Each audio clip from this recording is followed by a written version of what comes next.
This is MacroVoices with hedge fund manager Eric Townsend, the free weekly financial podcast targeting professional finance, high net worth individuals, family offices, and other sophisticated investors. MacroVoices is all about the brightest minds in the world of finance and macroeconomics telling it like it is, bullish or bearish, no holds barred. Now, here are your hosts, Eric Townsend and Patrick Ceresna. MacroVoices episode 354 was produced on December 15th, 2022. I'm Eric Townsend. This episode of MacroVoices was made possible by Respect Energy, a leading European trader of renewable energy and a one-stop shop for all green energy investors. Bianco Research founder Jim Bianco returns as this week's feature interview guest. We'll get Jim's take on the major events of the last 72 hours that everyone's been focused on, the CPI data and the Federal Reserve statement and press briefing. Then we'll get Jim's insights on news most people missed, China's announcements that they'll stop reporting COVID case counts and effectively just let the Omicron virus burn through while relaxing zero COVID policies. We'll also discuss Jim's outlook for fixed income, equities, gold, and more. This will be our last regular format podcast for 2022. For the final 2 weeks of the year, we'll be airing our pre-recorded 2022 year-end special. This year, the subject will be all things nuclear energy. My guest next week will be Mark Nelson, a nuclear engineer and pro-nuclear policy activist. Mark and I will discuss understanding all things nuclear, from both real and perceived problems with nuclear energy to understanding advancements in nuclear energy, including the benefits of advanced nuclear reactor design such as heavy water reactors, molten salt cooled reactors, and liquid fueled reactors. Then the following week, on December 29th, my guest will be Uranium Insider newsletter editor Justin Hume, and the topic will shift from understanding all things nuclear to investing in all things nuclear. Justin and I will dive into the nuclear fuel cycle in detail and discuss how investors can position themselves to profit from the coming uranium bull market. Then we'll move on to investing in small modular reactor technology and advanced nuclear technology such as molten salt. Listener feedback from past year's year-end specials has been that you particularly enjoy longer episodes on the holiday weeks when you have more time available to absorb longer format content. So put your seatbelts on next week when our first nuclear special will run well over 2 hours in length.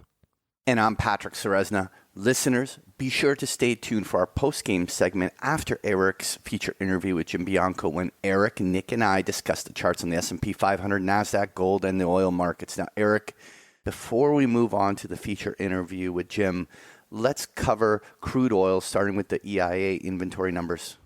EIA inventory printed a massive 10.2 million barrel build on crude oil inventories. Now, that was really only a 5.5 million barrel build after you consider the 4.7 million barrels that was drawn down out of the Strategic Petroleum Reserve. Cushing, Oklahoma, building 426,000 desperately needed barrels. Gasoline building 4.5 million barrels, distillates building 1.4 million barrels. So builds across the board. U.S. production ticking down 100,000 barrels to 12.1 million barrels. I can say now with strongest conviction and total and complete confidence, I'm completely and totally confused by this market and can't make sense of what's driving it. The best I can do this week is to share with you why the tape action makes no sense to me. Starting with inventory and the market's reaction to it, builds are normally bearish. This week we have an epic build of more than 10 million barrels, a long overdue Cushing build, and gigantic product builds. Net them together and you have an utterly massive build of upwards of 16 million barrels between crude and finished products. The market predictably tanked by more than a full dollar on those data within minutes, but that only lasted about 10 minutes before the market fully retraced to the upside and then rallied much higher than before the theoretically bearish data came out. Now that one is actually reasonably easy to understand.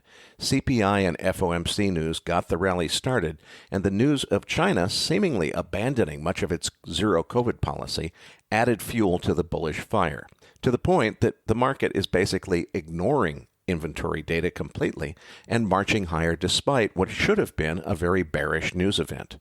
But the part that I'm really confused about is the market shrugging off the biggest spill in the history of the Keystone Pipeline, which hit the news wires just minutes after we recorded last week's podcast on Thursday morning, December 8th.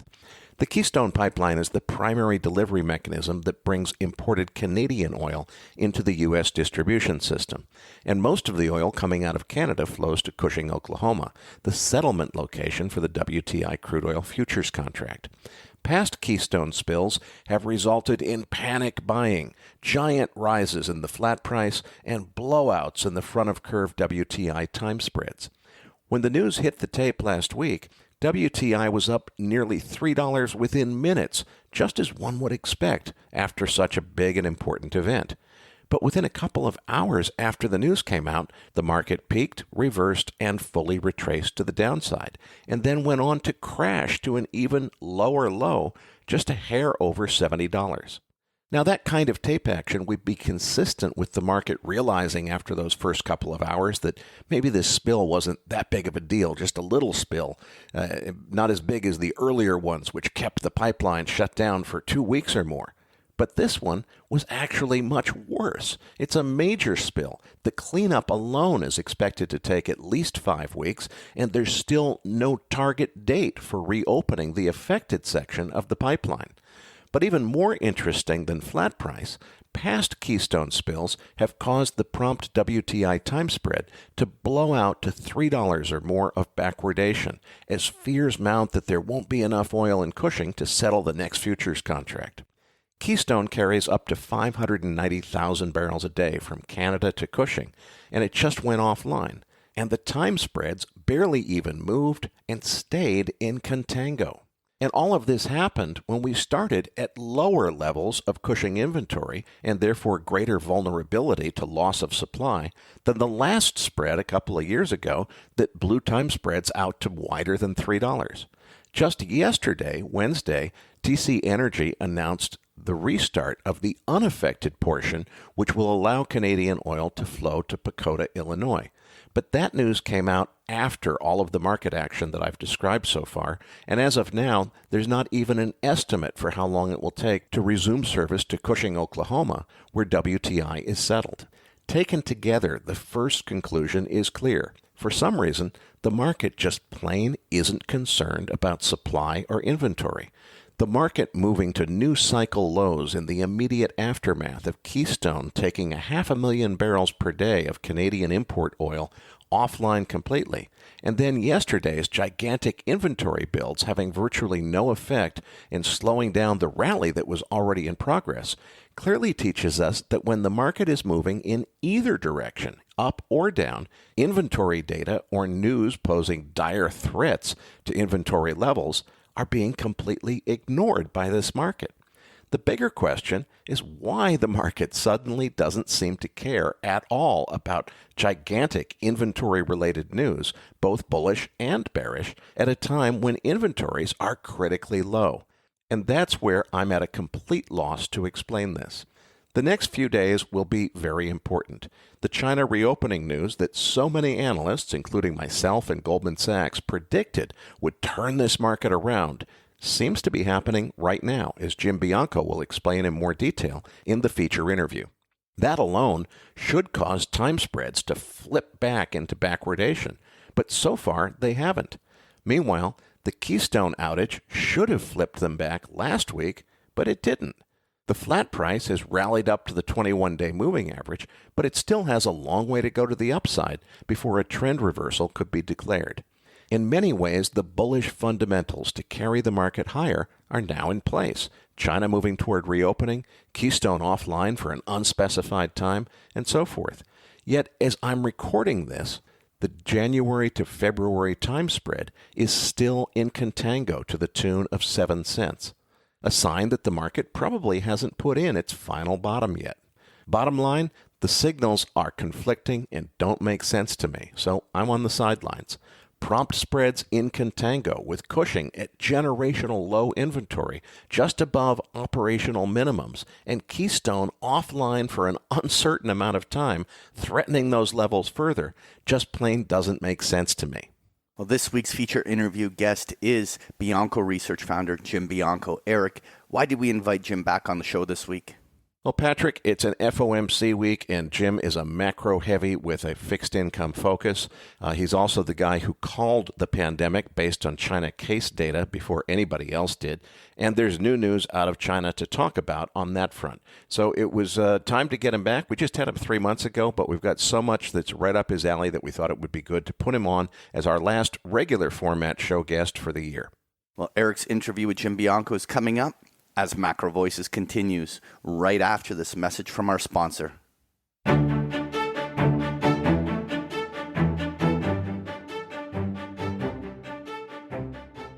If you invest to bring about a world powered by green energy, you should meet Respect Energy, a leading European trader of renewable energy that serves as a one-stop shop for green energy investors in Europe.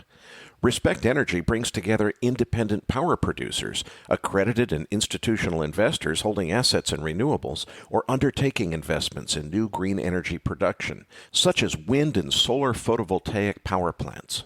More than 600 institutional and accredited investors have already entrusted Respect Energy with the sale of their electricity production, portfolio management, O&M services, EPC, and project development. If you want to invest in green energy in Europe with the help of a trusted partner, contact Respect Energy today and ask for a tailor-made solution. For more information, visit respect.energy.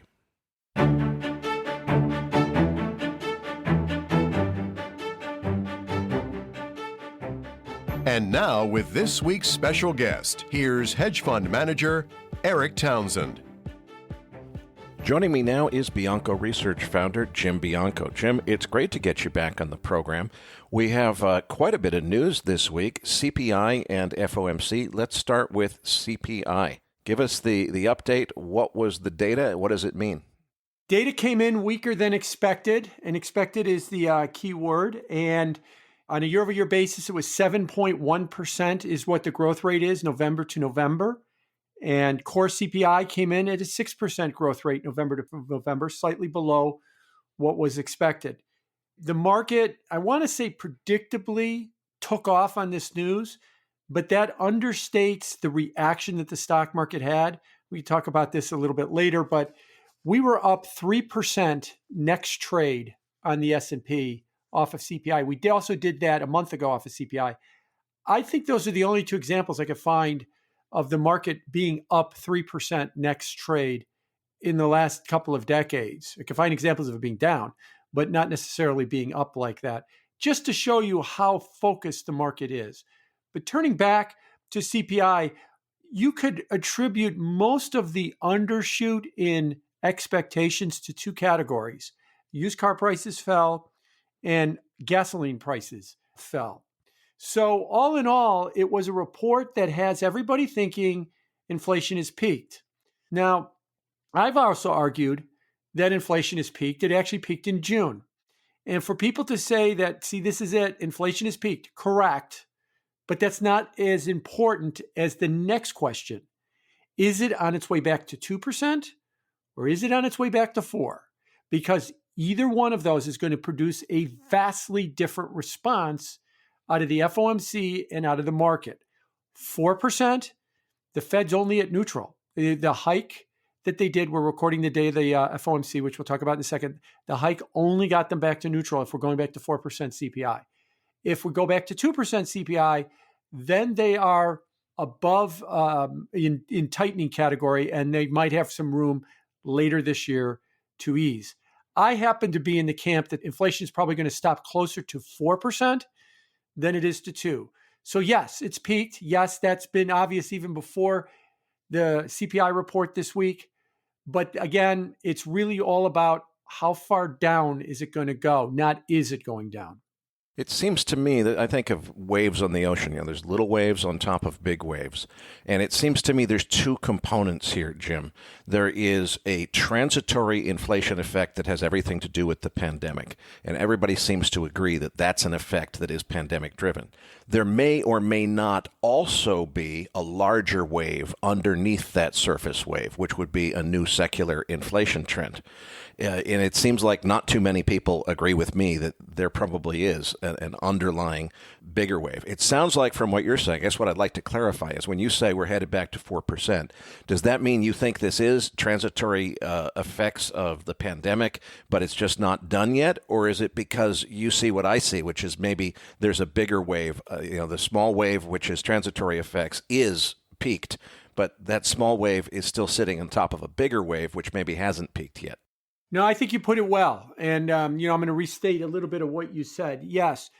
First of all, inflation was in June at 9%, and it's fallen to 7.1.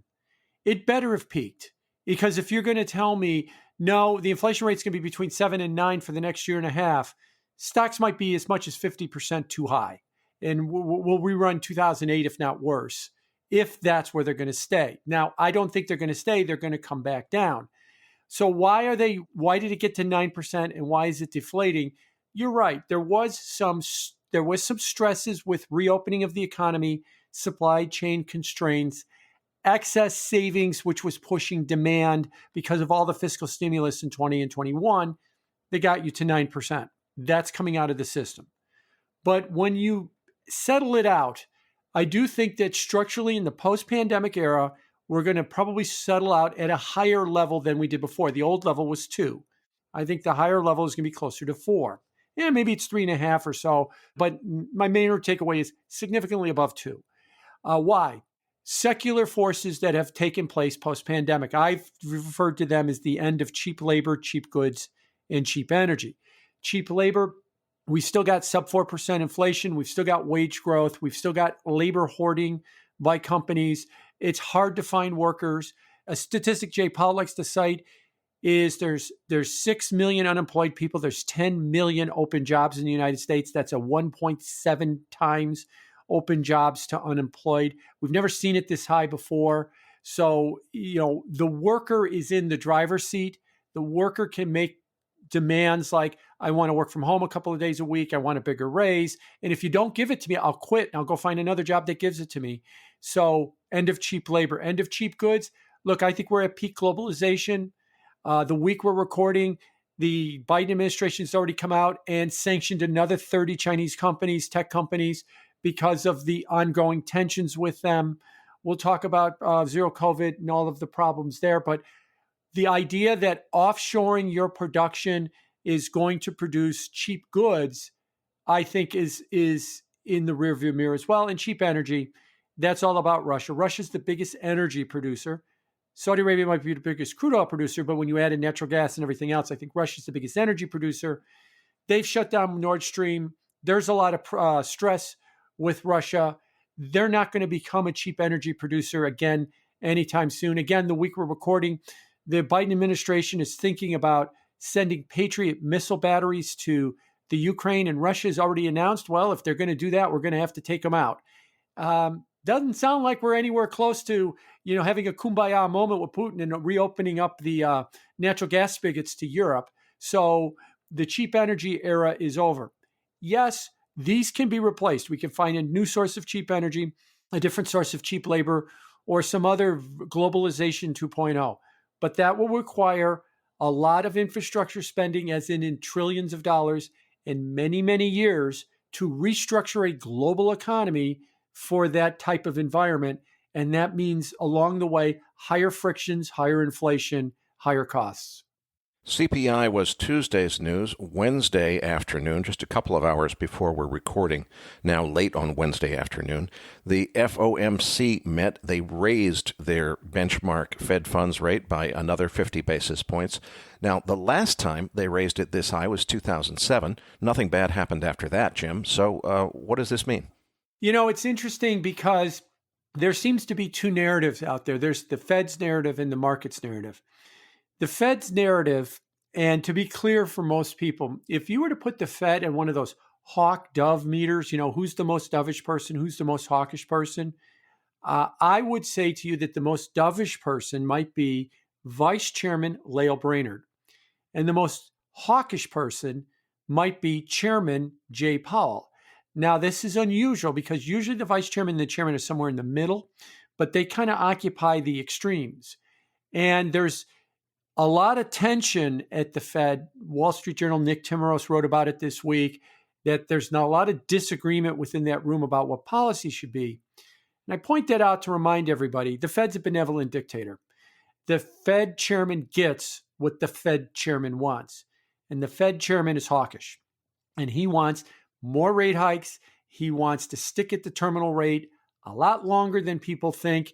He wants to make sure that inflation is unmistakably going back to 2% before he even thinks about cutting rates. That's what the chairman wants. That's what the Fed is saying. The market seems to be saying, Jay, I hear you. Jay, I understand. But Jay, you're going to change your mind in the next 3 to 6 months. You're going to see data that says we're in a recession or close to recession. You're going to see data that says, just like the last 2 CPI numbers, it's falling a lot faster than you think.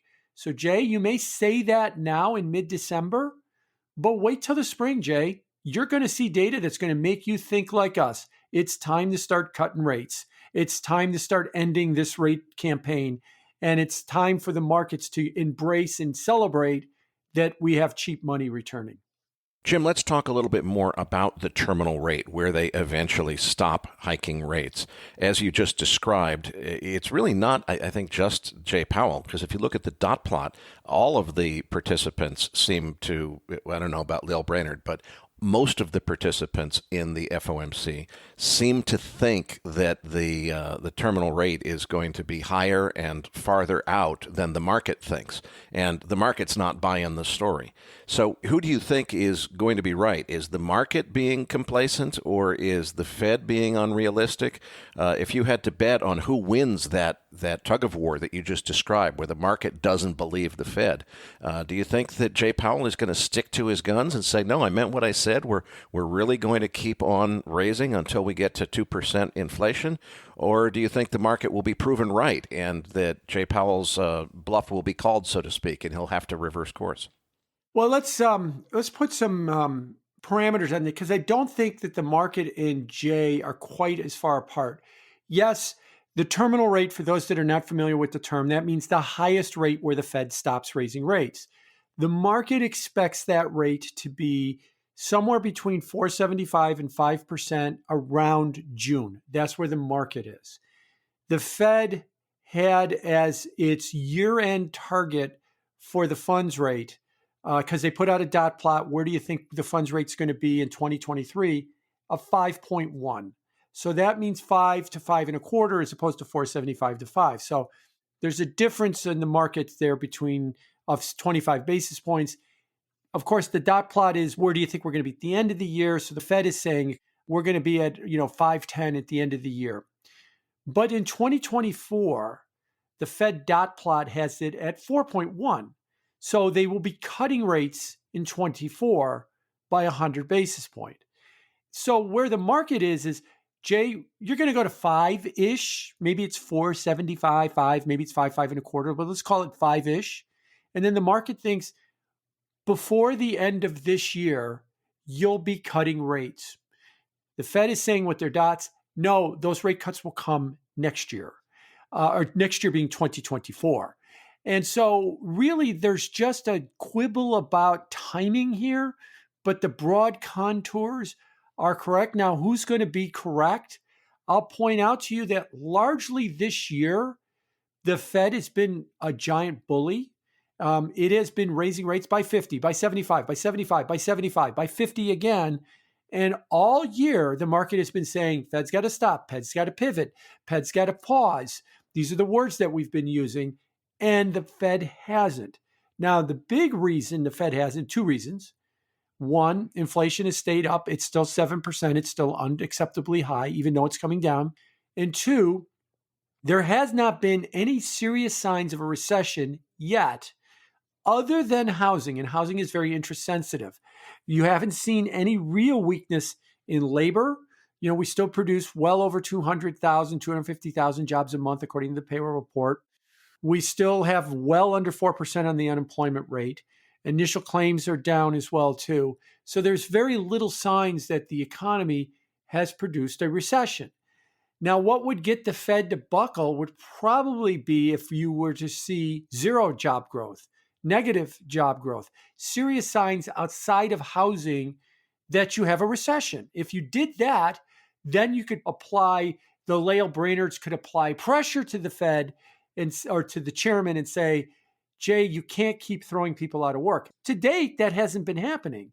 So I'm going to come down on the side for early, that the chairman's going to get what the chairman wants. Only if the data really turns south soon. And I want to be clear on that, south soon. Do I think that the data is going to weaken for the economy? Yes. Do I think that there's a probability that we're going to have a recession? Sure, even though it's probably the most discounted recession in history. But where I might differ from the crowd is it might be a third or fourth quarter or first quarter of 24 story that serious slowdown shows up several months away. Wall Street wants the slowdown by the second week of January so they could keep talking about a pivot, so they could continue to engineer a stock rally based on the idea that we're going to have cheap money. So Wall Street's impatience might not be rewarded. And that's why I think the chairman's going to get what the chairman wants, and he's going to stay hawkish for longer. Let's talk about Treasury yields a little bit farther out on the curve, because I agree with you, Jim. I think that, we're headed down in inflation, but nowhere close to 2%. I think at least 4%. Well, hang on a second, Jim. If I look at the 10-year yield, it's back down below 3.5% now. So clearly the market doesn't think that inflation is going to last for 10 years. I think it is. What do you make of the longer-term yields and how the back of the curve looks? What message is that giving us? Well, let's start with longer-term yields. You're right. They've come down from about 440 to about 350. 440 was set, in early November. So in the last 5 weeks or so, they're down almost a full percentage point. I would also throw out, just to describe what's happening in the market, short-term interest rates, the funds rate, the 2-year rate, are up, and the curve is the most inverted. In other words, the 2-year yield is about 80 basis points above the 10-year. You have to go back to 1981 to find the curve that inverted. So what's the message from the market? Recession. The message from the market is the Fed is going to be too slow at recognizing the signs of recession. That's why short rates are up. Long rates are down because we are going to see a recession sooner rather than later. That's what the inverted curve signaling is. That, like I said, that could be correct. An inverted curve, but the timing might be a little bit longer than people think. An inverted curve leads a recession on average by about 10 months, can be as much as 18 months. It's not 3 or 4 or 5 months. The curve consistently inverted, and I'm talking about the 10-year 3-month curve, because that's the one all the research has been done on, only in the last month. So that would put you at a standard recession in the fourth quarter, not in February. And that's really what the market, again, it comes back to this idea that the market is impatient. It wants to see signs of a slowdown.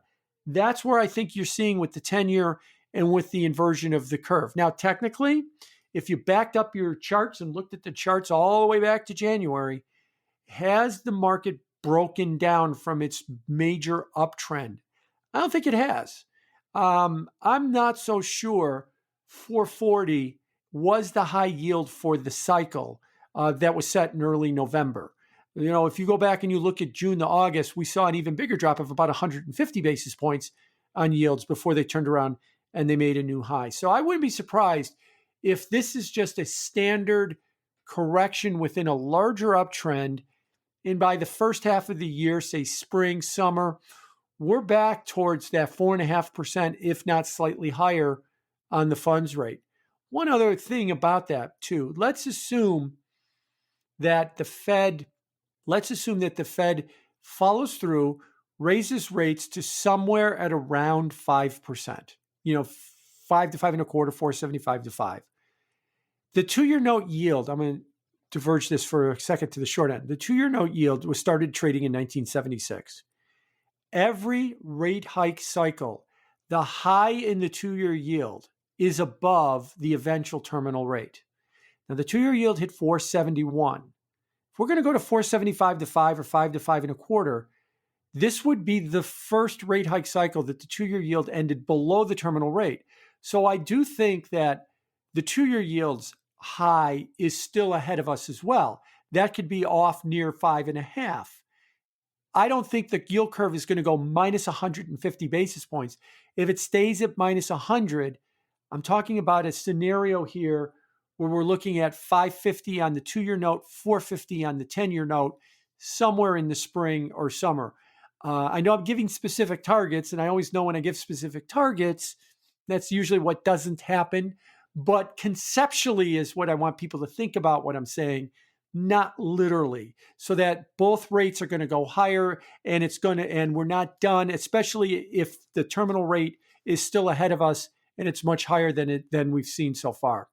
Jim, something I find interesting is lots and lots of people in the marketplace are talking about what you and I are talking about right now, which is higher rates of interest on government debt, mortgages, and so forth. And there's been a lot of analysis of, what's going to happen. Can the U.S. government tolerate higher treasury yields because they've got to refinance their debt and so forth?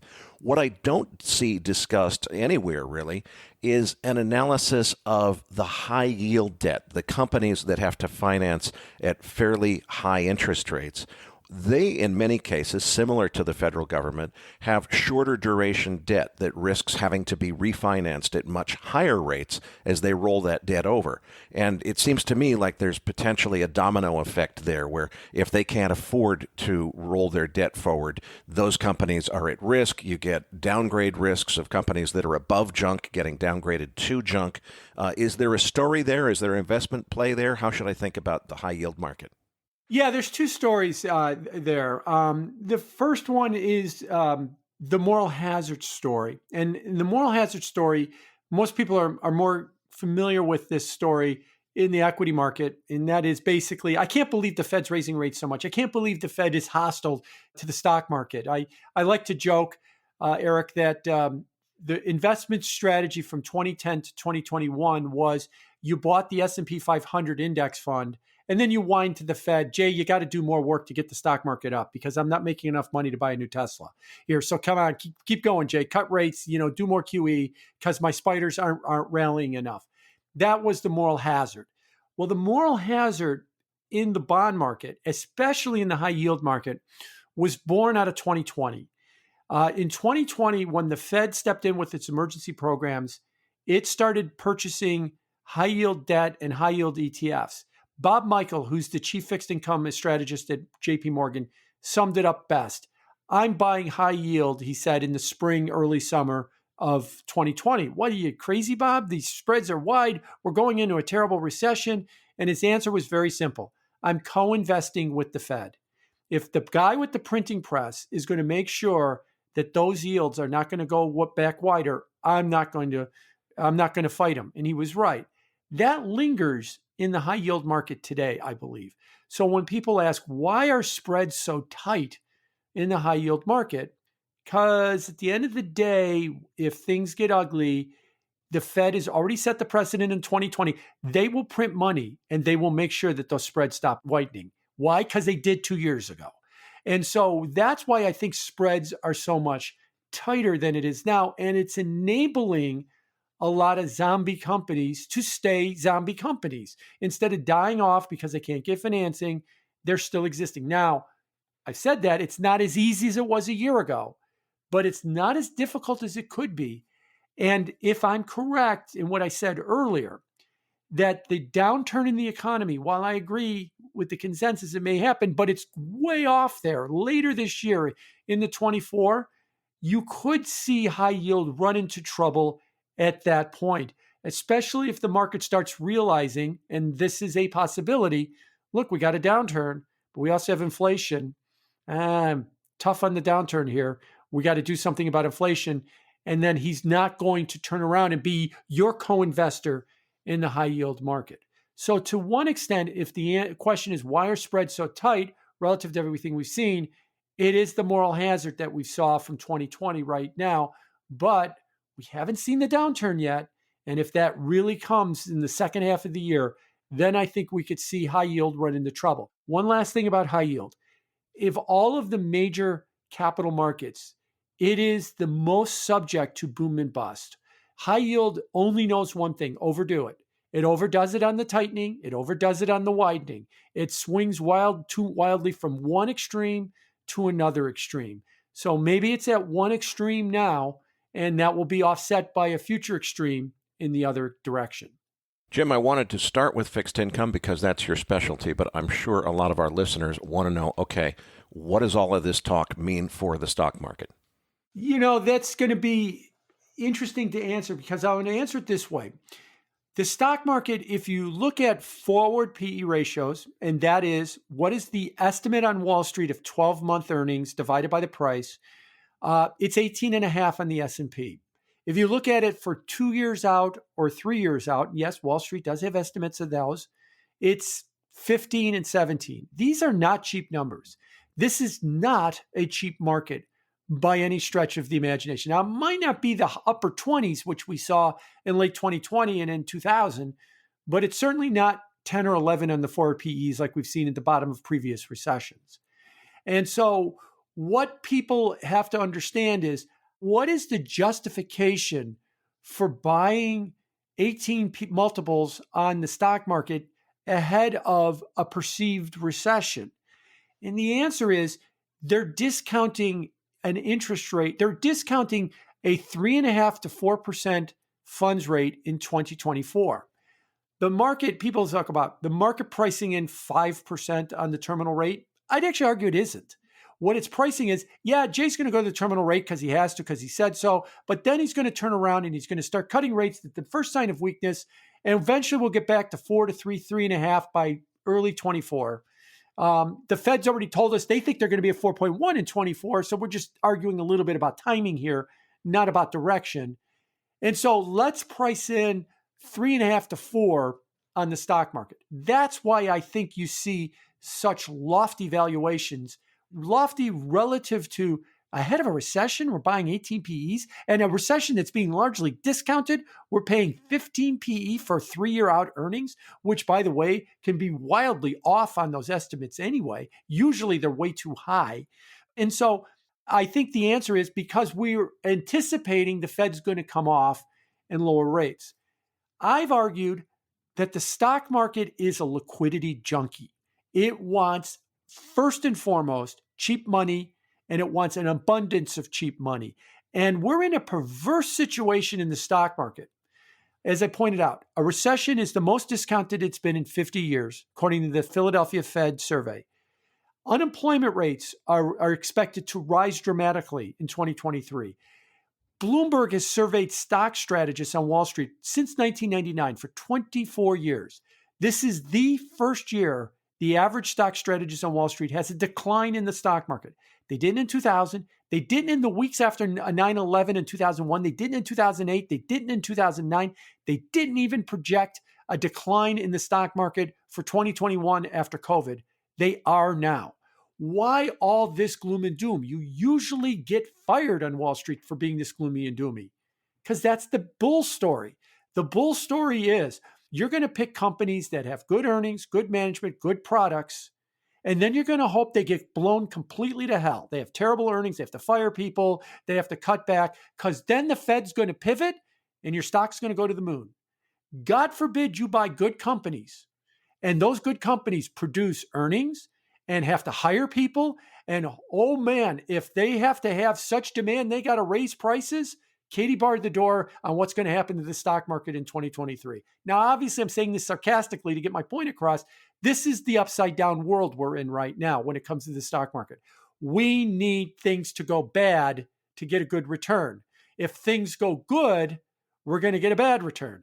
And this is how you break markets after 15 years of QE, because people, like I said before, the strategy that's worked is buy spiders and whine that the Fed's not doing enough to make me afford a Tesla, is that, we need cheap money. And if we have to wreck the economy to get cheap money, that's the bull story. So hopefully people understand that this is not like something we've seen before. And this is where I think the stock market is. Why are we paying such lofty valuations for the market? Because we're anticipating lower rates in the future. If we don't get those lower rates because a recession doesn't materialize or doesn't materialize faster, we could actually see the market struggle. Now, wait, like I said, you mean if things go well, the market goes down, and if things go poorly, the market goes up? Yes, that's been the case of how it's traded all year. Every time we get bad data, good news is bad news, or bad news is good news. That's the way it's been trading, and I think that will continue to be that way. Jim, these two big data events this week, the CPI on Tuesday and then the FOMC press release and press briefing on Wednesday, have been widely anticipated in markets to the point that on Wall Street, all eyes for the last 48 hours have been focused exactly and completely on those two events. Except for your eyes, you've actually been looking at some things going on in China in the last 48 hours. What's happening there? So China's been under zero COVID.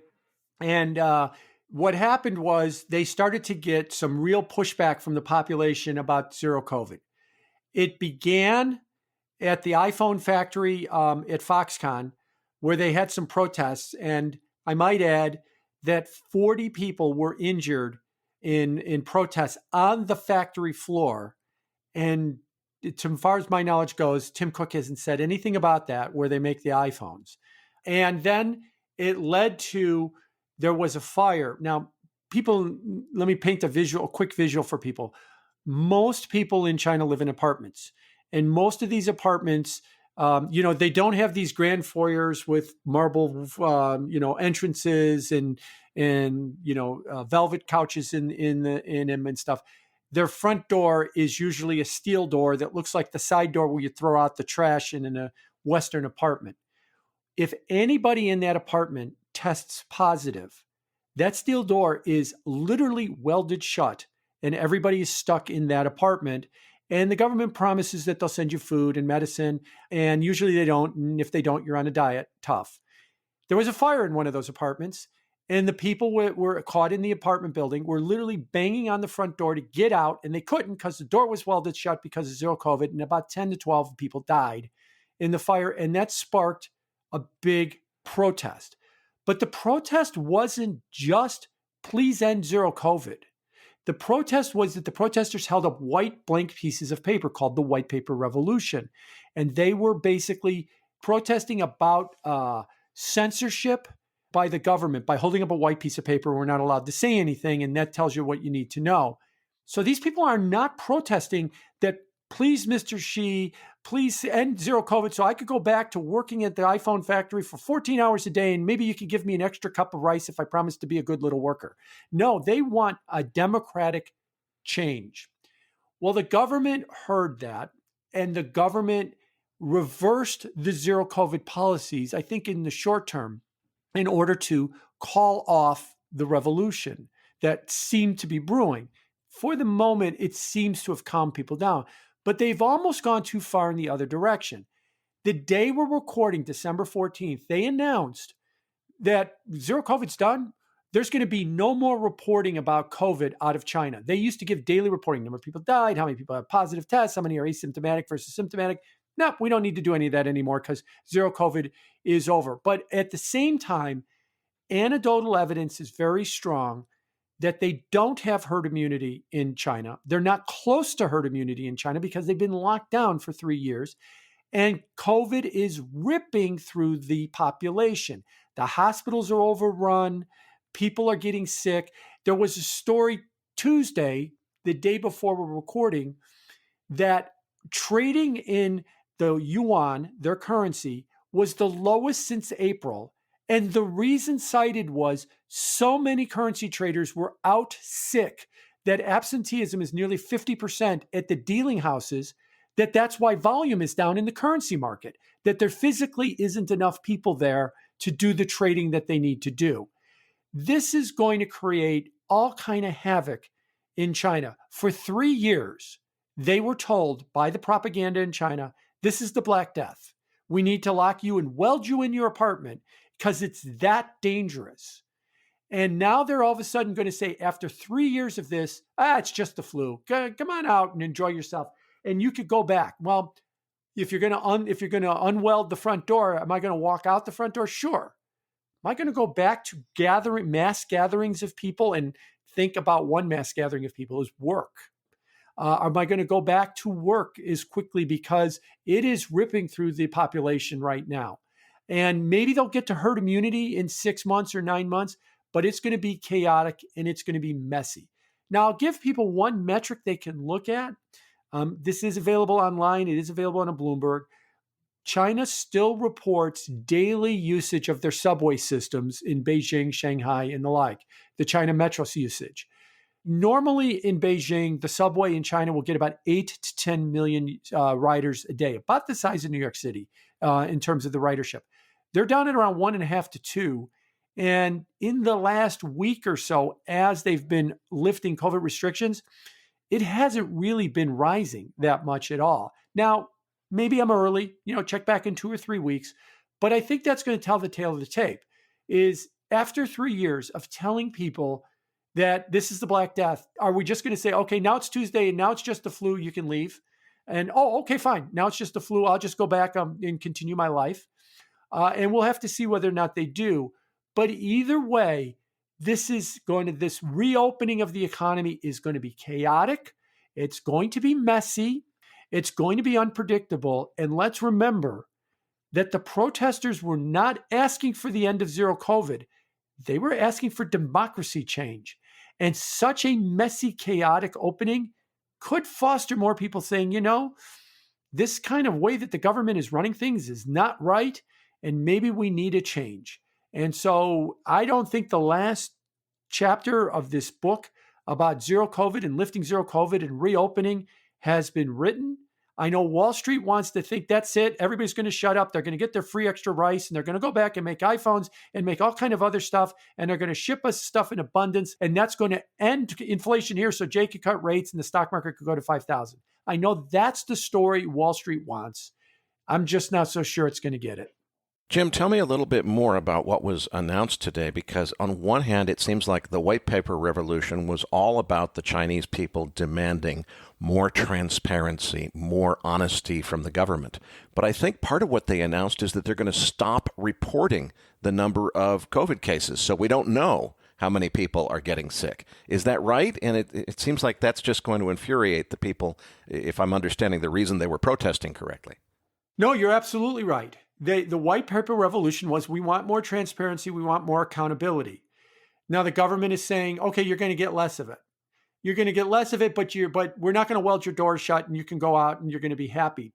So there's a disconnect here between what the government is offering and what the people want. Now, one of the reasons that there might be this disconnect, this is an old story. We know this story over time.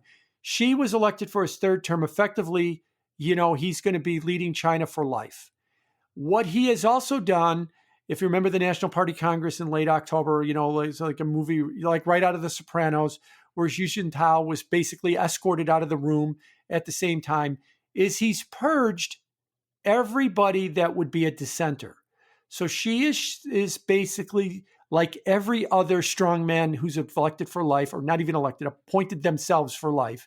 He is surrounded by yes men that tell him everything he does is brilliant and he's wonderful. And boy, if we are so lucky we have somebody like you leading us. This is how they make mistakes. They constantly misjudge. He has constantly misjudged between the property crisis, between a lot of the crackdowns on whether it's gaming, how many minutes a day you could do video games, or speculators, or anything in between, including zero COVID. He has constantly misjudged on his economy.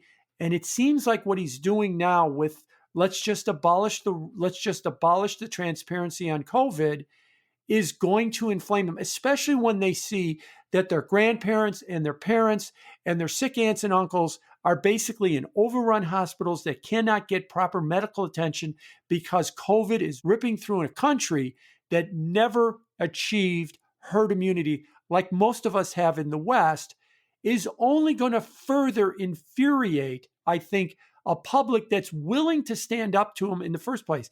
You got to recognize what a risk and what level of frustration the Chinese people have to come up to stand there and hold sheets of white paper to protest the government. Do not confuse them with the West. That is taking your life in your own hands when you protest that government. And they've been so fed up with it that that's what they're doing. And if the government's answer is, okay, you can leave, but we're not going to tell anybody anything, you're right. I think in the long term, that's not going to help things and probably make it worse. Let's talk about the inflation consequences of China reopening, because one argument that I've read is, hey, China reopening, I mean, it's more demand. The economy is coming back. Chinese demand for stuff is going to exacerbate the inflation problem. The other side of it is, well, wait a minute, the source of cheap goods in the world has been China, and it's been the fact that China's offline that things have cost more. So China reopening is actually going to help inflation come down. Which is it, Jim? Well, first of all, let's remember now that China is in the process of trying to reopen, and it's going to be chaotic and it's going to be messy for the next several months. So there's no immediate reopening right now. And like I said, I'll watch the Metro ridership data and some other things to get an idea of if people are going to be afraid to leave the house to some degree. It's going to take longer than Wall Street anticipates. But let me take your question. They are going to eventually reopen. It, I think, means two things. I think on the raw material side, China's the factory of the world. China is, by most estimates, I think, Eric, correct me if you've heard something different, something like 2 million barrels a day of oil less demanded from China because of various zero COVID policies. Remember, it's a country of 1.4 billion people that have been restricted to staying in their homes, so they're consuming less energy. And so what you'll see in a reopening is things like crude oil, things like copper, raw materials, they're going to rise. JP Morgan has now got its average crude oil price. $80 is crude oil now. They think that for all of 2023, it's going to average $100 because of what it means for the reopening. On the good side, finished goods, the argument you're going to see there is that there's the supply chain right now is a mess in China. 1/3 of all containers, those 40-foot box containers that are exported to the United States come from China. And the problem with China is even though maybe 20 to 25% of the country is in some form of restriction or lockdown, that in a just-in-time zero inventory world, I rely on somebody to produce something for somebody else that I need.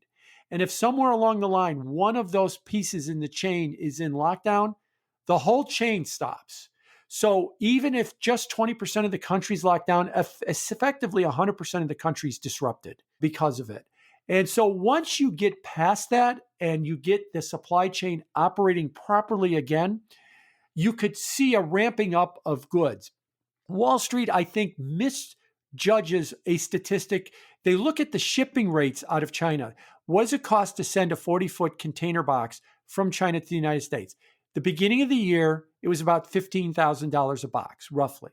Today, it's roughly about $2,000 a box at the pre-pandemic levels. Oh, that's it. Inflation has been canceled, is what you hear from people. No, what that is a sign of is how chaotic and unreliable manufacturing is.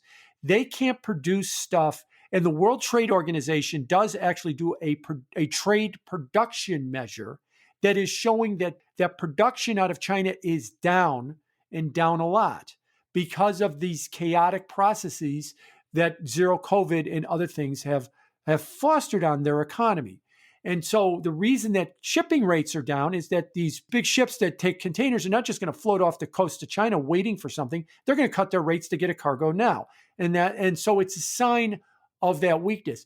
If China is going to ramp up to get production going by, say, the second half of the year, we back up to what we were talking about a few minutes ago. That could be right at the moment that the U.S. is experiencing a slowdown.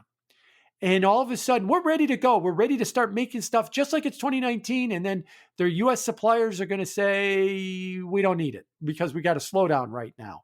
So they're going to perpetually stay out of sync with the rest of the world. They have been since COVID. It has shown up in their economic statistics. Their GDP numbers have been some of the worst since they started reporting GDP in the late 70s. And I just don't see it getting better right now. Jim, let's move on to the gold market. You know, as a gold investor, it's easy to pat myself on the back and say, boy, the returns have been fantastic for the last couple of months. But frankly, I can't put my finger on what the real driver is, because something changed dramatically on November 4th when we saw just a huge move up in gold prices in the beginning of a monstrous $200 plus rally now. That data came out before the November CPI print, so you can't attribute it to CPI unless you think somebody had the number at least a week ahead of time, or several days ahead of time. The CPI helped it, and that really seemed to take things higher. But we had another miss just yesterday on CPI, and it came in below expectations, and gold was up, but nothing close to what it was last month. So some people have said, no, it wasn't about that, it was about central bank buying, and it makes sense to me. China has reported for the first time in years an increase in their central bank gold holdings. But hang on, that story I think really would have been ignited by the seizure of Russian FX assets. That was more than 6 months ago. You know, why would it suddenly happen November 4th? I feel like I don't really understand what's driving this rally, and that scares me because it means I don't know when it's going to end. Well, a couple of things. November 3rd was also the high yield in the bond market. So everything kind of turned at the same time. And around November 8th, just a couple of days after that, was when the dollar started to turn down. So you had gold turn up, the dollar turn down, and yields peak, all within a week of each other. I know I said this when I last talked to you, is that the biggest problem with gold is, well, first of all, what role do we understand gold that is supposed to traditionally play? When you are worried about the health and the stability of the financial system, whether it's inflation or financial crisis or something along those lines, how do you get your money out of the financial system? Well, you really can't, but the closest you can do is gold. Now, that still sort of applies, but it only applies if you are willing to buy a sack of gold coins and bury them in the backyard, or own warehouse receipts in a foreign country outside the reach of your taxman and your governmental authority. Yeah, that's hard to do. No one knows how to do it. So we financialize gold. Oh, no, look, you could buy options. You could buy futures. You can buy ETFs. We've turned gold into another fiat currency. I know Peter Schiff doesn't want to hear it, but we've turned gold into effectively another fiat, and it trades like another fiat. So when the dollar was rallying, it was suffering like all the other fiats were suffering, and interest rates were going up. Now that rates are going down and the dollar has turned and the dollar has been weakening, I think that gold has been rallying like all the other fiats have been rallying. Now, is gold something different than the fiats? Yes. But so many people, I can't tell you how many people I've met. Oh, I own gold just in case. And I was like, well, okay, how do you own gold just in case? Well, I own some GLD. And I was like, I got news for you. If that just in case happens, your GLD is a worthless piece of paper. It is not actual gold. And now another story has been hitting lately, and that is that China desperately wants the end of the dollar as the reserve currency. Yeah, I get it. They do. But, there's no alternative. Tina, that is the ultimate Tina. There is no alternative. Maybe someday there will be, but there isn't now. And they floated the idea of using gold or yuan gold to basically pay for trade. Then we're going to have to acquire gold for trade. Now, that's a story. But, in a market full of degen short-term traders, that's enough to just get them excited as well. And we've seen a little bit of a pop in gold a couple of weeks ago, right around that story. But I think the major thing is it acts more like a fiat than anything else. So when the dollar weakens and fiats rally, gold rallies. And when the dollar strengthens on the back of higher interest rates, it sells off. Jim, based on all that, do you think that this gold rally is topping out, or does it still have a long way to run? I would say at this point that it's probably closer to topping out than anything else, because if I'm right on the idea that while we may see a slowdown, it's going to be longer than we think. Markets are going to get disappointed. We're going to see higher interest rates. That I think is the primary driver of the currency right now. That means maybe we're going to see a low in the sell-off of the dollar, and the dollar will start to strengthen, and then gold will get a little bit weaker as we move forward from here. And I'm not suggesting, that gold is going to fall apart, but, it could pull back in the middle of its range, which is roughly about 1,600 to about 1,850. So, it could pull back $100, $125 into the middle of that range. But I'm not ready yet to think that gold is going to take off, because I, again, view it as a fiat. If it's going to go, if we got $2,500 on gold, it's going to go with the other fiats going with it. If you think we're going to have $2,500 of gold or $3,000 of gold because, and I'll use a technical term here, Eric, that everything hits the fan, then you don't want to own GLD. You don't want to own futures. You don't want to own options on it. You want to bury coins in your backyard. And again, no one does that. It's too hard. They don't know how to do it. They don't know where to buy it. They're afraid it's going to get stolen. They'd rather buy GLD. Well, as long as that mentality exists and it still stays fiat, it's going to act like a fiat. Well, Jim, I can't thank you enough for a terrific interview. But before I let you go, please tell our listeners a little bit more about what you do at Bianco Research and how they can follow your work. So Bianco Research is an institutional advisory business. In other words, we publish research for institutional investors, mainly in fixed income and in the macro space. Find out more about us at our website, biancoresearch.com. It is an institutional product, which means it's a little bit pricey for the average retail investor. But I do try to keep active on social media. At Bianco Research is my handle. I would say I am like a lot of other people in the financial space. I do have a lot of accounts that spoof me, that try to get you to sign up for the wrong account and then try and ask you for money. It bothers me that my name and image is being used in that way. So I like to warn people, I will never ask you for money on DM. If somebody does, it's not me. Make sure it's the one with the blue check mark and it's got the high number of followers. If it's somebody with a few hundred followers, it's somebody that's spoofing me.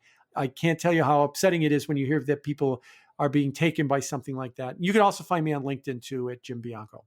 Jim, I really appreciate your bringing that up. And for listeners, we've got the same problem. There's a MacroVoices __ account, and there's a MacroVoices with a 0 instead of an O in the macro. Be very careful that you don't get taken by fake Twitter accounts. With Twitter in reorganization right now, they're not doing a very prompt job of getting rid of the impersonator accounts, and it's really having a strong impact on everyone. Patrick Ceresna, Nick Galarnik, and I will be back as MacroVoices continues right here at MacroVoices.com.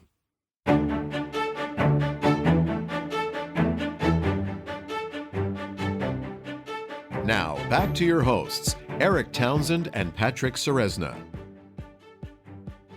Eric, was great to have Jim back on the show. Now, joining us again in the post-game segment is Nick Galarnik. Now, Eric, what did you take away from the interview with Jim? I agree with Jim that the pandemic-related transitory inflation effects have peaked and will continue to decline. But I agree even more enthusiastically with Jim's more important view, or at least I think it's more important, which is that there is a new secular inflation underlying this decline in transitory inflation effects. And I don't think we're going back to 2% inflation anytime soon, maybe not ever. So the question on my mind is, how much farther does inflation go down before it surprises most people by leveling off and then perhaps resuming a slow, steady climb to the upside? The market has not priced in that eventuality. Now, of course, inflation is not the kind of thing that tends to grow rapidly in a recession. We're about to have a recession, so maybe it doesn't really start to grow in a meaningful way until we get out of the recession. But I don't think it's going back down to 2% even in recession. Listeners, you'll find the download link for the post-game chart deck in your Research Roundup email. If you don't have a Research Roundup email, that means you're not yet registered at MacroVoices.com. Just go to our homepage, MacroVoices.com, and click on the red button over Jim Bianco's picture that says looking for the downloads. All right, let's talk some charts. Nick, great to have you back here, buddy. So listen, on page 2, we have that S&P 500 and obviously some significant whipsaw in the last few days. Not a huge trend, but definitely some whipsaw. But now in this post-FOMC period, what levels are you looking at going into next week? I'm looking at the 4,100 as resistance. We tested that twice in the last couple months. And then on the downside right now, 3,900 is my support area. If we break that, I do expect a gap fill at around 37.50 from a couple months back as well. Volatility is picking up a bit, so we should see some whipsaw action yesterday with FOMC. We pushed up a little bit prior, came back down after the first announcement, pushed up again, and then came back down again. So a lot of volatility yesterday. I was surprised that the PPI data coming out on Friday, when it came out higher than expected, that the market sold off initially and then closed almost flat. And then with the CPI, obviously, on Tuesday, we had a nice big gap up, and then we sold off most of that as well. So a lot of volatility, but key level I'm looking at right now is 3,900 for the support, and resistance, obviously, 4,100 or so. Eric, what are your thoughts on the S&P right here? First of all, congratulations to Patrick for perfectly calling this last week. We got the pop up above 4,100 to, I think Patrick's words were, surprise everyone last week. And it only lasted for a few minutes in the wake of the CPI print, but it happened just about perfectly as Patrick called it. What happens next is what matters. So I'm watching closely. I don't have a strong directional view in the short term, although just looking at the tape, it seems like maybe the post-FOMC peak is in and we're headed back down to the downside. Well, we haven't seen below 100-day moving average. That was what held it last time. So if we get a close below the 100-day moving average, which is still quite a bit below the market as I'm recording, that would persuade me that perhaps the bear market is really on. At this point, I think it's a little bit too early to tell. Longer term, I'm still of the opinion that the bear market isn't over. Maybe there's going to be a Santa Claus rally through the end of the year. I don't know, but I don't think this is over, and I definitely don't think that we're headed toward a soft landing. I think we're headed into a major global recession. Well, thanks for the shout out, Eric, in terms of the levels. But, to me, in order for this market to have in any way be bullish, it really needed something from the CPI and FOMC to kind of give a new momentum to the bulls to really start getting it to higher levels. At least these two things have now failed to be the catalysts, which us going into a quieter holiday period means that the markets are going to end up losing a lot of the momentum they built in through the month of November. And so that increases, in my mind, the vulnerability of the market going into the new year. Obviously, that 200-day moving average was one thing that we were watching, and the fact that we failed to in any sustained way hold above it, this becomes a very interesting pivot going into the new year. I'm not so sure of my confidence level that something big happens in the last few weeks of this year. But the more momentum we lose here, the increasing likelihood that January could have us taking another trip back, at least down to the previous lows. And so the hedging strategies that, Nick, we talked about are definitely going to continue to be a valuable tool to have in your toolbox. And I think we can spend some time in the new year talking further about that topic. With that said, though, on page 3, we have the NASDAQ. And what levels are you watching for this, Nick? Yeah, Patrick. Looking at NASDAQ right now, I see on the Qs 300 as resistance. I thought we would gap fill that 310 area pretty fast after that nice little rally a couple weeks ago, but that didn't happen, obviously. And now support is heavy at 280, which we're almost at right now, 283 roughly. There's a gap to fill at 263 from a few months back as well. That one would probably be my target for the gap fill on the downside if we do break 280. And today is not looking too good overall for the bulls. Nick, listen, buddy. What I was observing about the Nasdaq, particularly, is just how weak the price action has been relative to the S&P. And what we had was at least the S&P 500 in the last impulse was actually able to break to a higher high. Instead, what we saw the Nasdaq attempt to even break those highs that it was establishing throughout November and that going into that first few days of December. And it simply gives it right back, and it's just such active distribution. And one of the things that's going to be really important for me to see is whether or not those lows on the NASDAQ that, in this case on the Qs, around that 280, whether we give those out next week. Because that would really demonstrate to me that the NASDAQ is vulnerable for a breakdown, and that could really drag everything down, particularly if it's a number of these FANG stocks making lower lows. That's going to be the focal point. So that's certainly on my mind. But you know what, Nick, what I wanted to talk about was this VIX. And what was really interesting to me here was obviously we had the spike in vol. And that was going into the CPI and into the FOMC.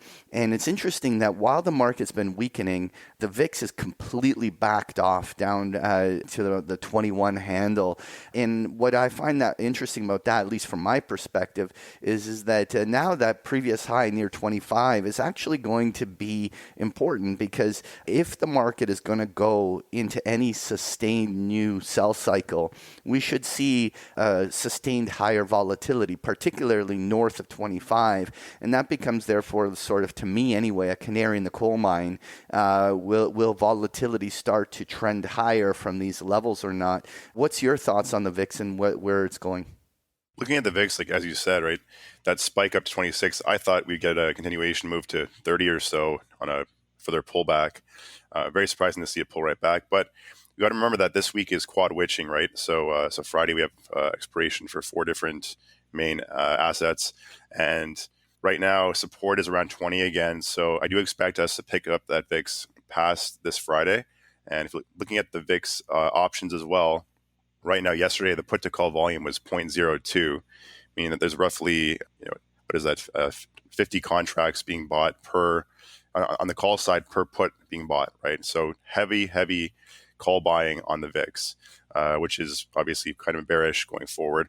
That being said, again, we expect about 1.25% moves per day on average with the VIX at these current levels. That's my thought right now on the VIX. Now, moving on to the US dollar on page 5. Eric, has anything changed in your thinking here? Last week, I said the next major tell to watch for to confirm the dollar's downtrend would be a daily close below 104. Well, and this week, that's exactly what we got.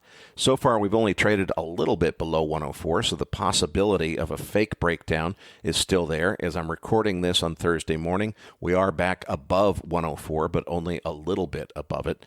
But failing an exuberant rally well above 104, the trend is still down and looks to have farther to go. You know, Eric, when I'm looking at that dollar, obviously it's a prevailing downtrend. The price action continues to be weak, but increasingly I'm getting into the camp where I think that the extent of the dollar damage in this pullback is mostly rearview mirror. And while certainly another dip down below 104 can happen here, I think that the next 5-point move or more in the dollar index is actually to the upside, not to the downside.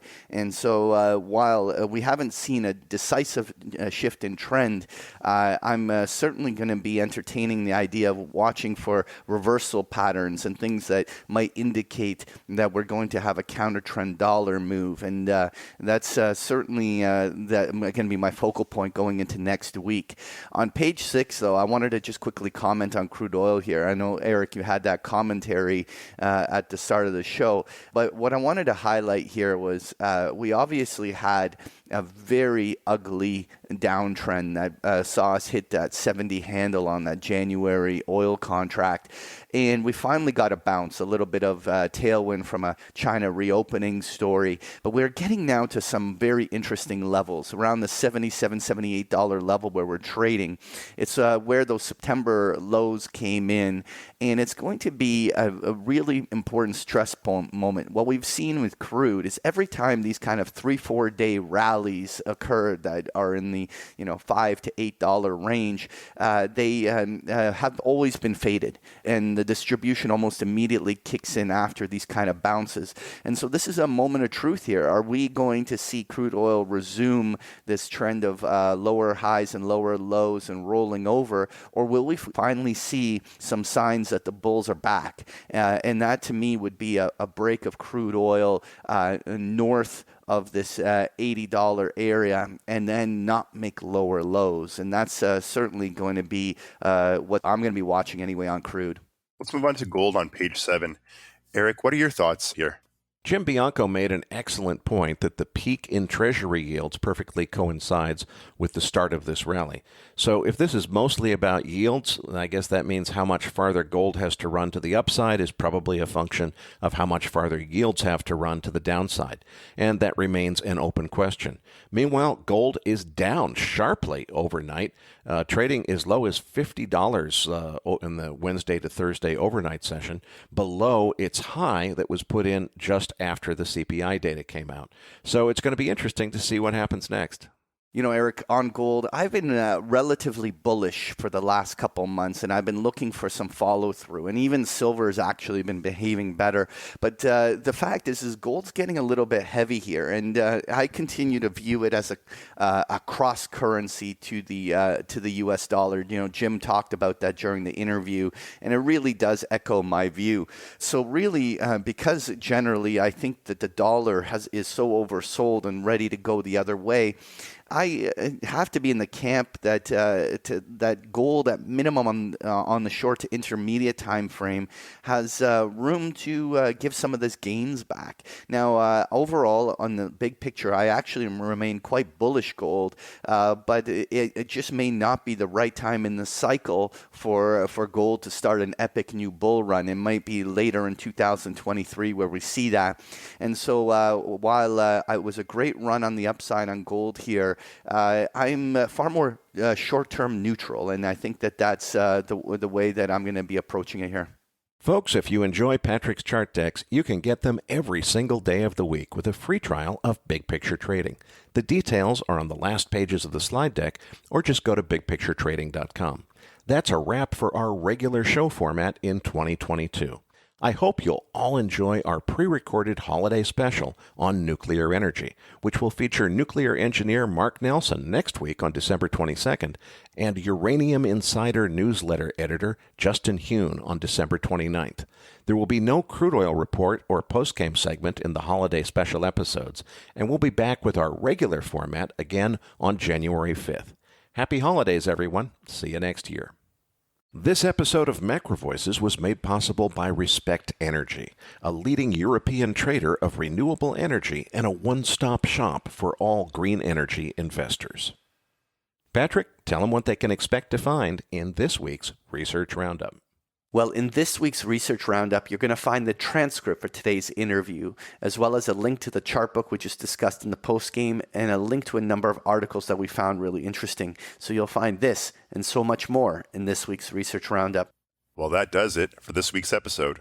We appreciate all the feedback and support we get from our listeners and are always looking for suggestions on how we can make this program even better. For those of our listeners that write or blog about the markets and would like to share that content with our listeners, send us an email at researchroundup@macrovoices.com, and we will consider it for our weekly distributions. If you have not already, follow our main Twitter account at MacroVoices for all the most recent updates and releases, and also follow Patrick at Patrick Ceresna.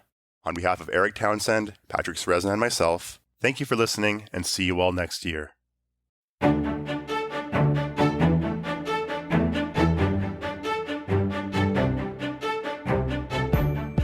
That concludes this edition of MacroVoices. Be sure to tune in each week to hear feature interviews with the brightest minds in finance and macroeconomics. MacroVoices is made possible by sponsorship from BigPictureTrading.com, the Internet's premier source of online education for traders. Please visit BigPictureTrading.com for more information. Please register your free account at MacroVoices.com. Once registered, you'll receive our free weekly Research Roundup email containing links to supporting documents from our featured guests and the very best free financial content our volunteer research team could find on the internet each week. You'll also gain access to our free listener discussion forums and research library. And the more registered users we have, the more we'll be able to recruit high-profile feature interview guests for future programs. So please register your free account today at MacroVoices.com if you haven't already. You can subscribe to MacroVoices on iTunes to have MacroVoices automatically delivered to your mobile device each week free of charge. You can email questions for the program to mailbag@macrovoices.com, and we'll answer your questions on the air from time to time in our mailbag segment. MacroVoices is presented for informational and entertainment purposes only. The information presented on MacroVoices should not be construed as investment advice. Always consult a licensed investment professional before making investment decisions. The views and opinions expressed on MacroVoices are those of the participants and do not necessarily reflect those of the show's hosts or sponsors. MacroVoices, its producers, sponsors, and hosts Eric Townsend and Patrick Ceresna shall not be liable for losses resulting from investment decisions based on information or viewpoints presented on MacroVoices. MacroVoices is made possible by sponsorship from BigPictureTrading.com and by funding from Fourth Turning Capital Management, L.L.C. For more information, visit MacroVoices.com.